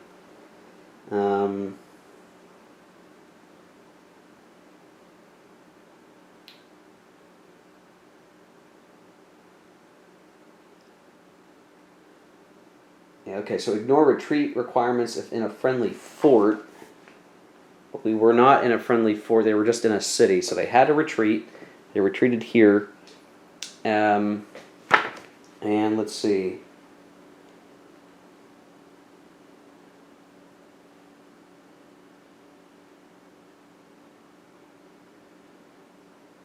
it looks like we can retreat in different directions, so I think it might be smart to try to, like,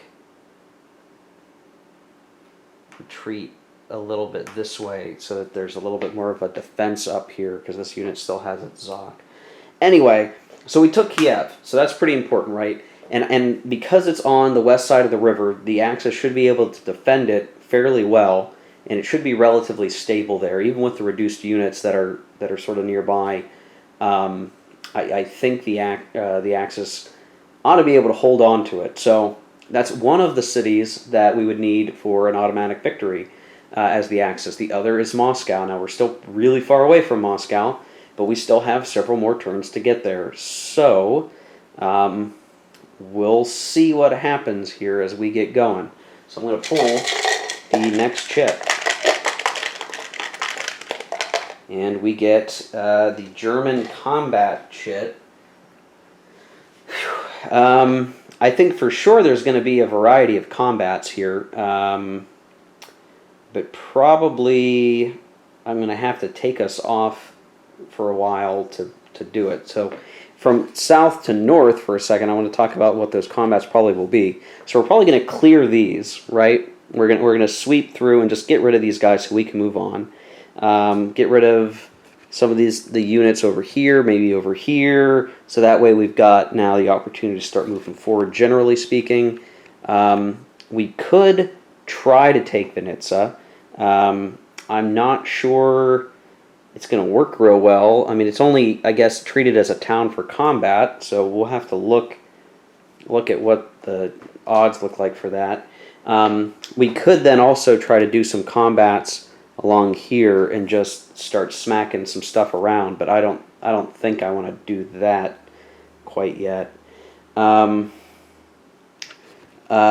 here, Minsk obviously will very likely fall. We'll need to decide, do we want to chance any combats against these weak 1-4 units with these out of supply units? And for reference, right, if we look at the combat charts, it means the best result we could ever get is a 4, because you take a -2 to the die roll, and most of those results are simply not good. So we probably won't attack with our out-of-supply units. It just doesn't make sense, I don't think.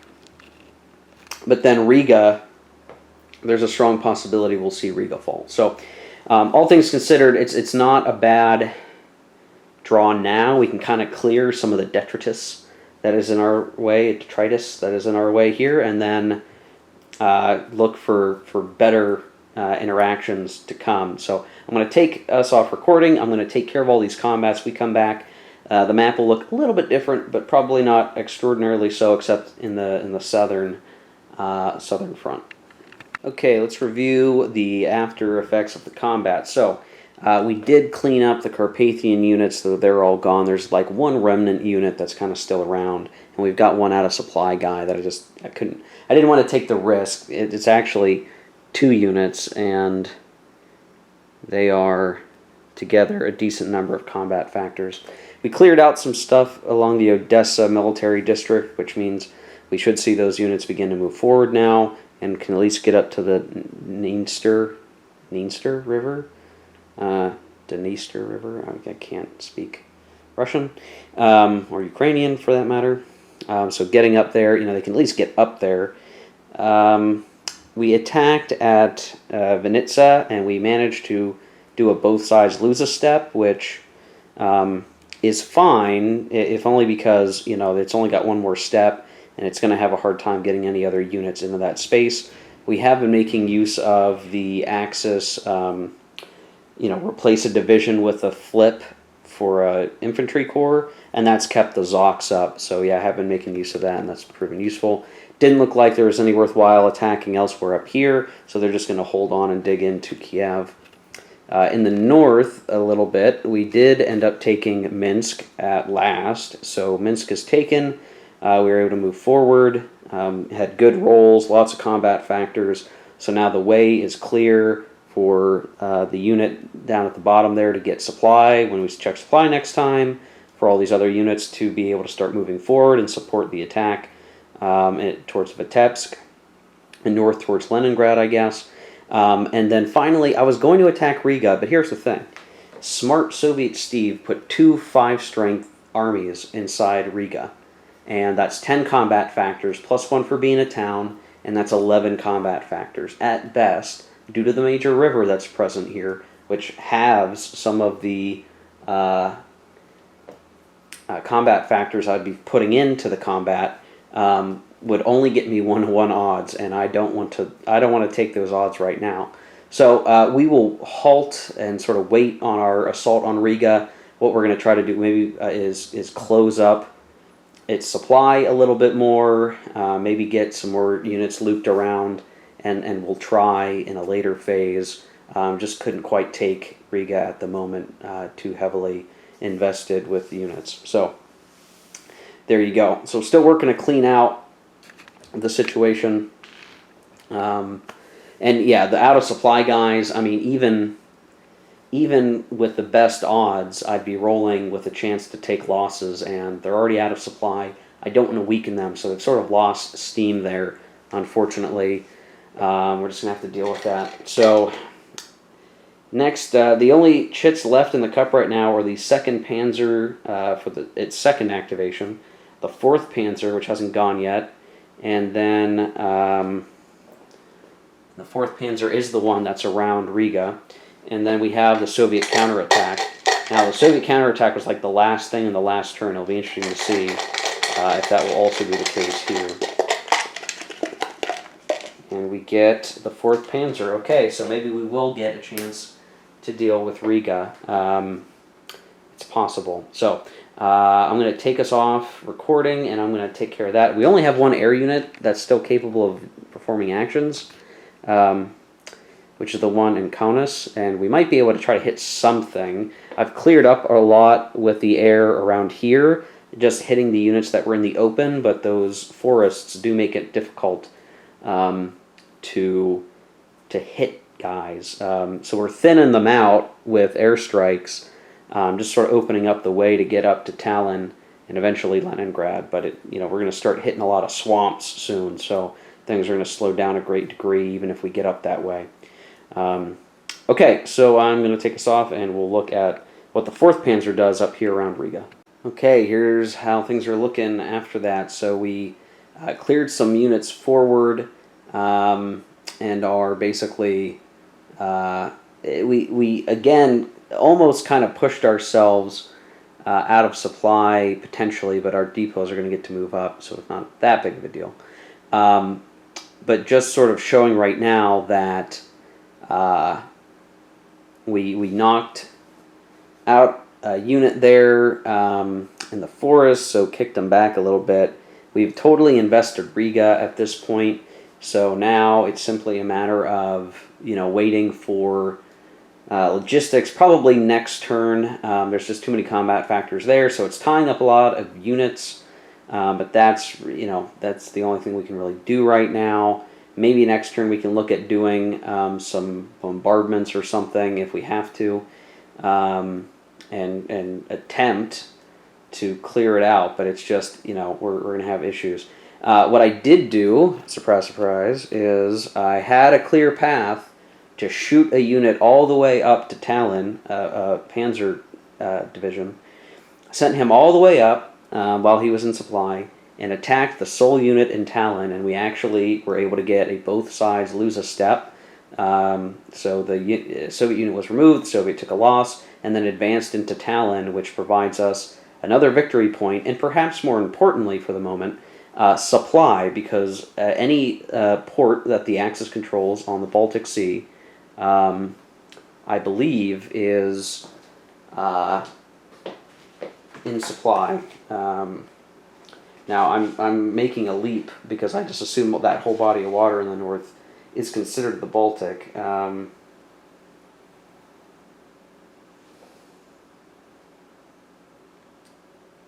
So I'm.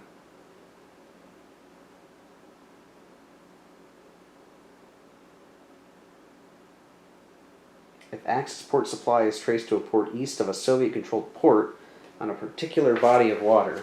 Well, that's interesting. Is Riga considered a port on that body of water? Technically, yes it is. So that's not good.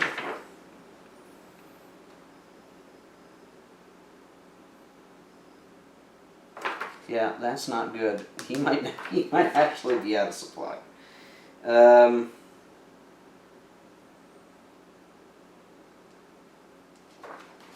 I'm gonna take this back a little bit. I'm gonna not do that as a correction, and I'll just throw this unit here where he originally was. That's kind of odd to me that if access to support supply is traced to a port east of a Soviet-controlled port on a particular body of water. Yeah, and I suppose, like, I've not taken the port of Riga, they can still get ships through the port mouth of the river to the Gulf of Riga. So if I'm reading that right, and I'm not entirely sure that I am, but if I'm reading that right, then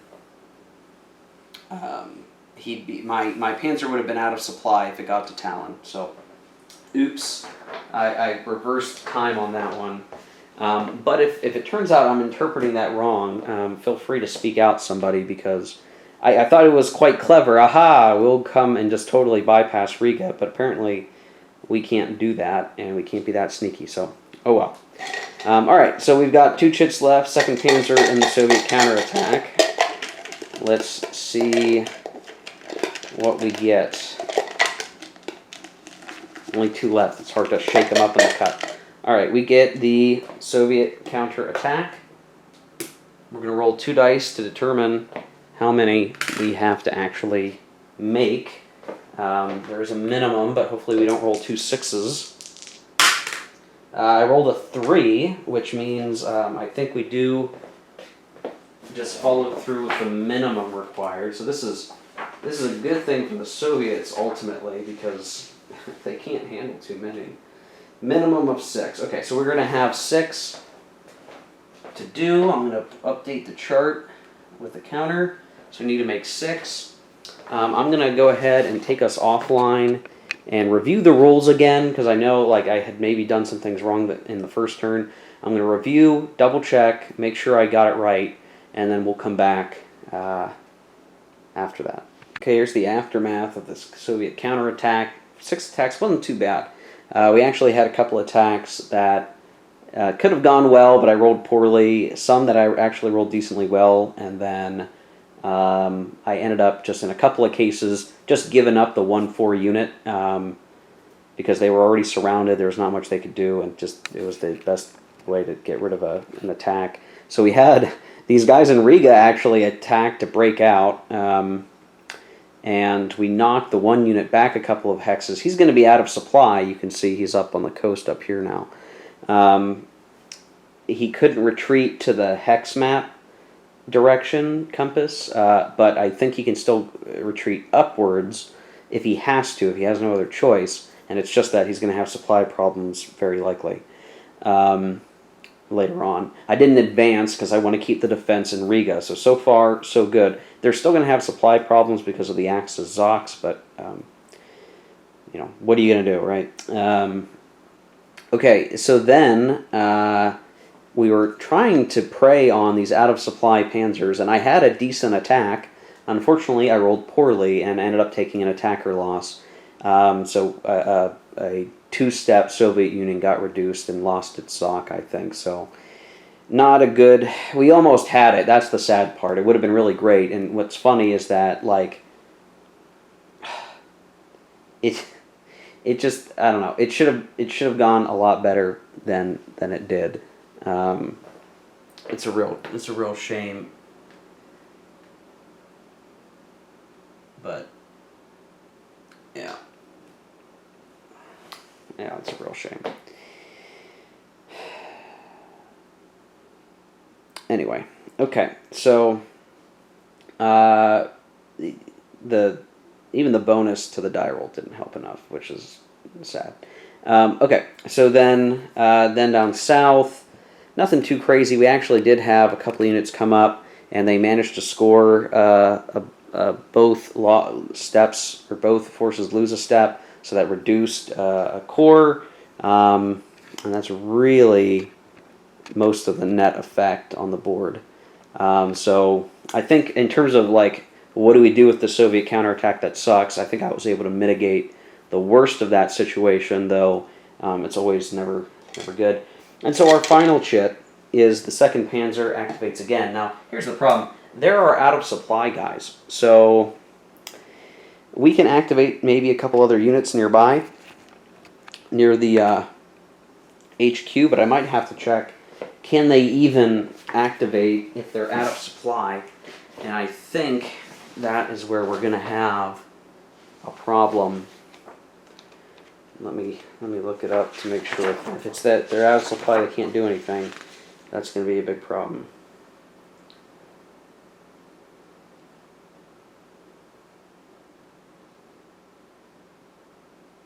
When the HQ is drawn, may activate that HQ and any ground units in command range to do stuff.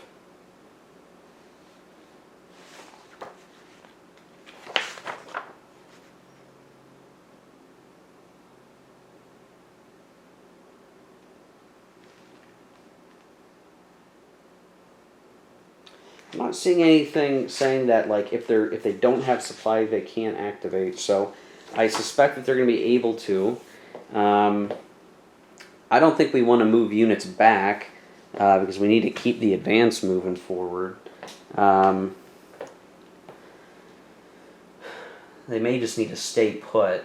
However, it might be worthwhile to look at some of these units moving at least a little bit, but I don't know. I think I may just have them stay where they're at, and then 1, 2, 3, we can move this stack. So I may do that. So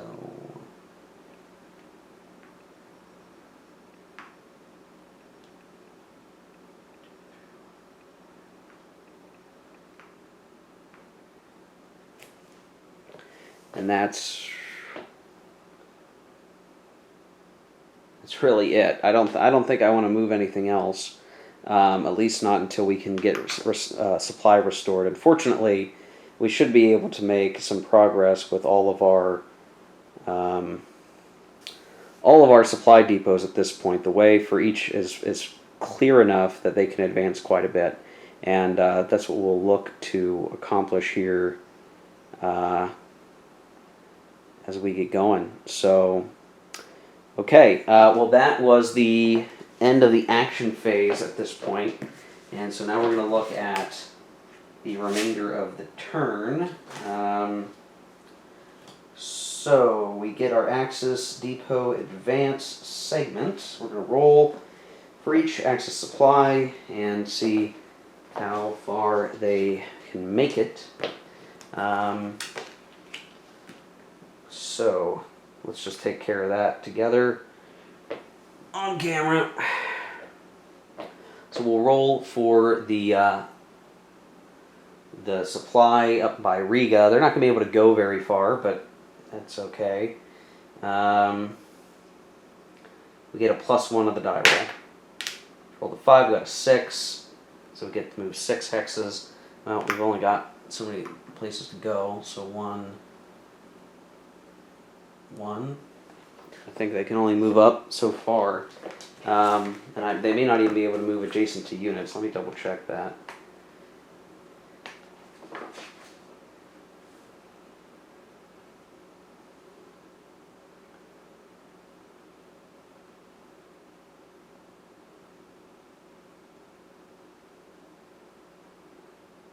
Okay, so they can go adjacent as long as there's a friendly unit nearby. So I think that would have been like 1, 2, and the problem is the rail line.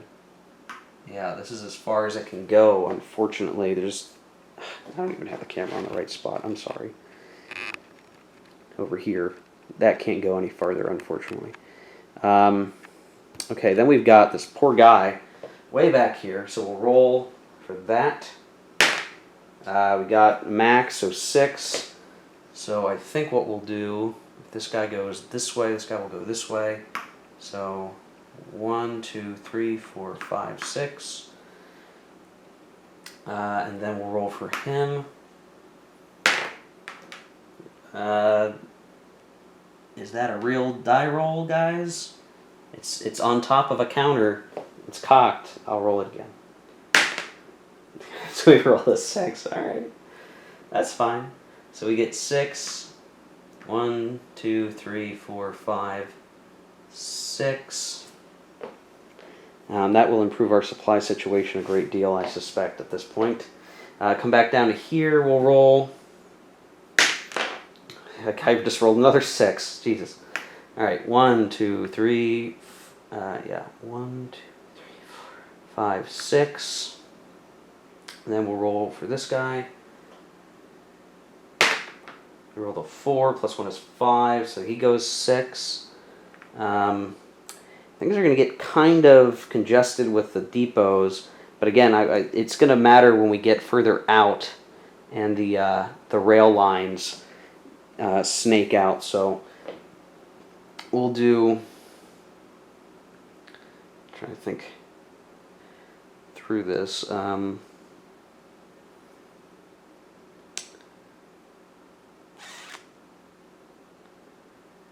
Yeah, that's tough. We don't have a huge amount of options, unfortunately. That really makes sense. So, okay. Well, we'll do 1, 2, 3, 4, 5, 6. We'll roll for this guy. Roll the 5. So 1, 2, 3, 4, 5, 6. A little dangerous there, but should be okay. And then we have this guy down here. Now it almost doesn't matter what I roll, because we probably want. Gosh, I don't even have it on. I'm so sorry, guys. I'm getting tired. Is probably what it is. I'm losing my mind. Okay, so here's, you can see where the supply is. It's going. You know, we're sending them up this way so that these two can branch off later. This one will kind of follow through this way, and then finally we're going to need to push supply towards Odessa and further on, so we kind of need this guy to go this way.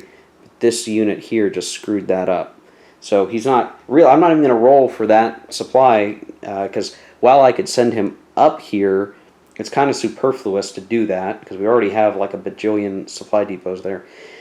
We need to send him east, so he's not going to move at all. I'm not even going to roll for him. It just doesn't make sense to do that.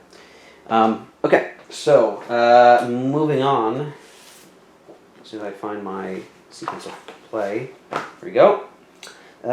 German supply. I don't think I'm going to do that.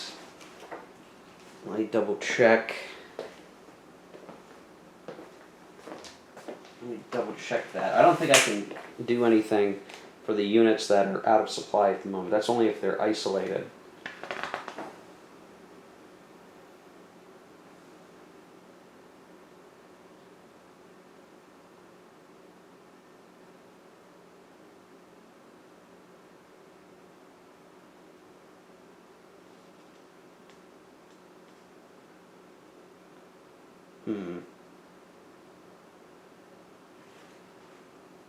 I'm gonna take us off camera for a second. I need to read how to do the air supply, because right now all of our air units are done. I don't know if that means they're available, and if they're not available, then we're not going to be able to get them what they need. So I'll be right back.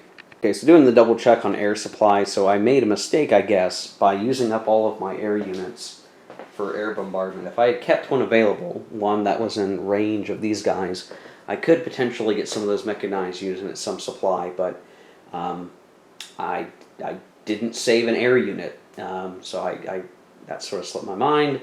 We'll call it a newbie exploratory mistake. I guess had I realized that I could have provided that supply to them later, I would have held back an air unit for just that purpose, but I guess I missed the bus on that one, which is really too bad, but you know, that's the way it goes sometimes. Okay. So now we get to the attrition segment. Do we have any isolated units? Right now, no. We have plenty of out-of-supply units, but not isolated units. Not at the moment.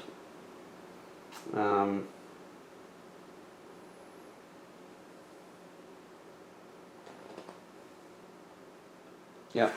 And that's it. And then we get to the victory check segment, so no one's won the game.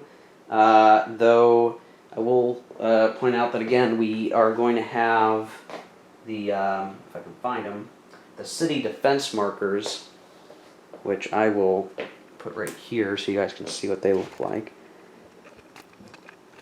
We're going to set down the city defense markers, right? We get them at the end phase. I need to refer back to the scenario book here very quickly, see how this works. So on turn 2, the Soviet player receives 2 city defense markers. Starting with the end phase of turn 2, these may be placed 1 per city. And it'll stay there until either the city falls to the Axis or the next end phase, where we can place it elsewhere if need be. This is in effect until the end of turn 7. Starting on turn 8, all Soviet cities become cities in all respects. So, as the Axis now, where do we want to put our city defense markers? Well, Riga is certainly an interesting choice. And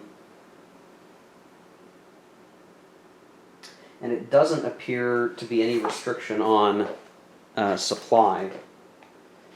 I'm double checking that to see if there's something in the rules about that. But assuming that there's nothing stopping us from putting that into Riga, I think that'd be a grand idea. That would really, really slow down the units there by a great deal, honestly. In fact, it becomes a major fortress city. But then we also give up the potential for other areas to be well defended if we just place it there.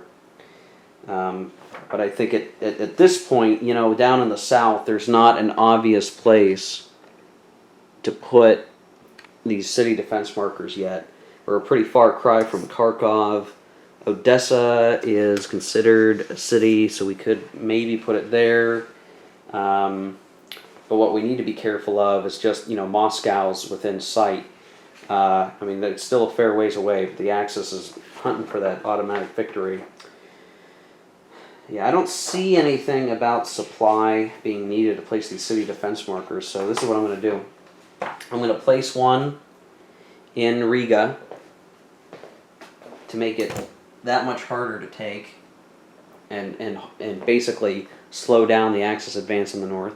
We're also going to place it in Smolensk, because that's going to be sort of the next major city on the road to Moscow. In fact, it's kind of, if I'm looking at this, if I recall correctly, it's like the last major city before, last major city before Moscow. There's a lot of fortified lines, but we'll do it that way. So what will be important for the Soviets to do is to actually get some units into Smolensk, but with the reinforcements, they'll be able to do that, and then they'll hold that area. And if we can do that, I think, as the Soviets, hold Riga just to be a nuisance, and hold Smolensk, again, to keep the Axis away from Moscow, then the Soviets can keep up the game going. Now, I haven't done a victory point check on here to see. I increased the chart as I saw where I picked them up. But I might have to go run through real quick. Just do a double check count. I think I'm at 19 victory cities, which is not enough. Well, I mean, it's okay, but we're going to need a lot more. We're going to need like 10 more, 11 more for it to really matter. So I'm going to do a quick count, and then I'll come back, and then we'll look at a couple other things. But this is really the end of turn 2, and we'll start to go into turn 3. I think I'm just going to make this a single video and upload it, and then we'll look to maybe do turn 3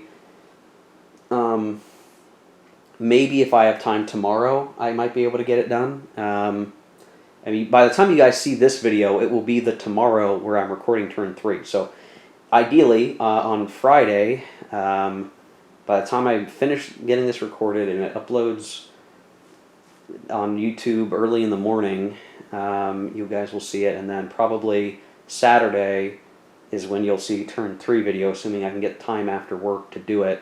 My trick is like, okay, I got to work all day, and then I get a little bit of free time. I got to do yard work and hang out with my family. So it's kind of tough. You know, that's like the other thing that ties me up is, you know, I've got a full-time job. I've got a family, and it's hard to get time away to do these recordings frequently, but I do what I can.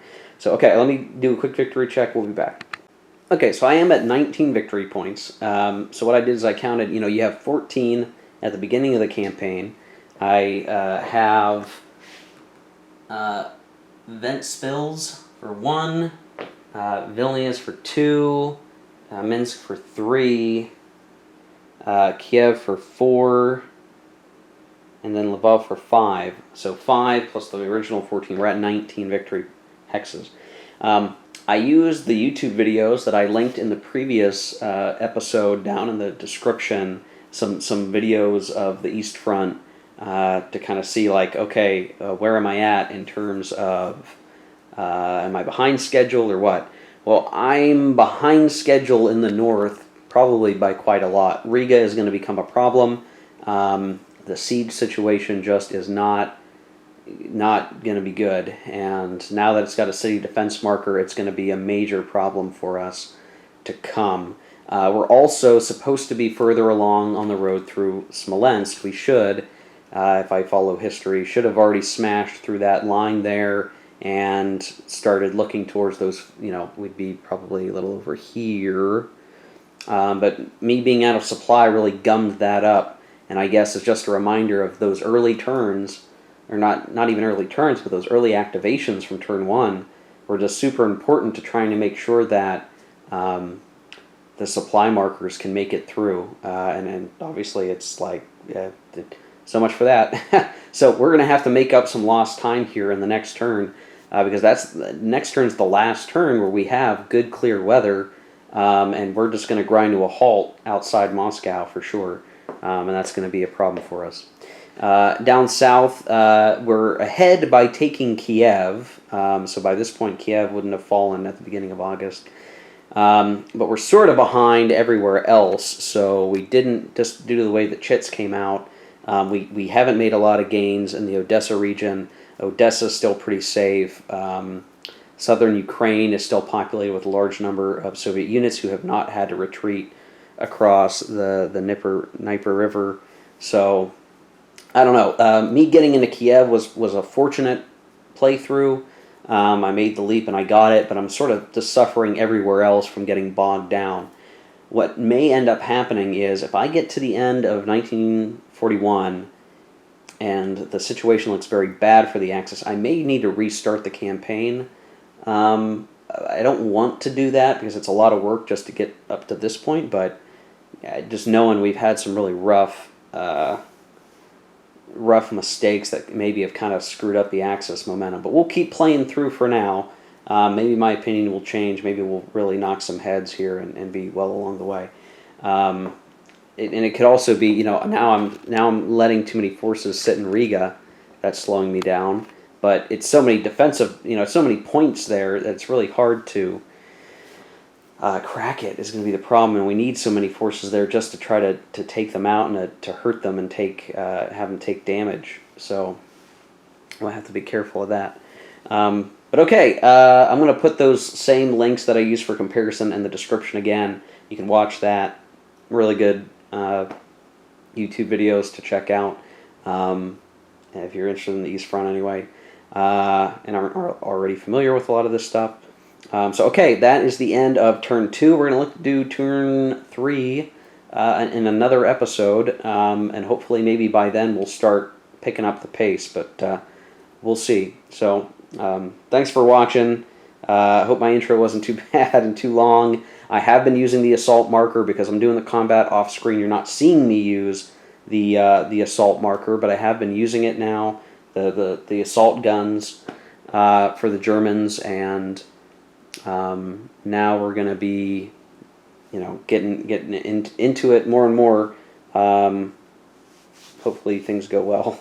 So, okay, see you in the next video. Thanks for watching. If you like the video, hit like. If you want to see more, hit subscribe.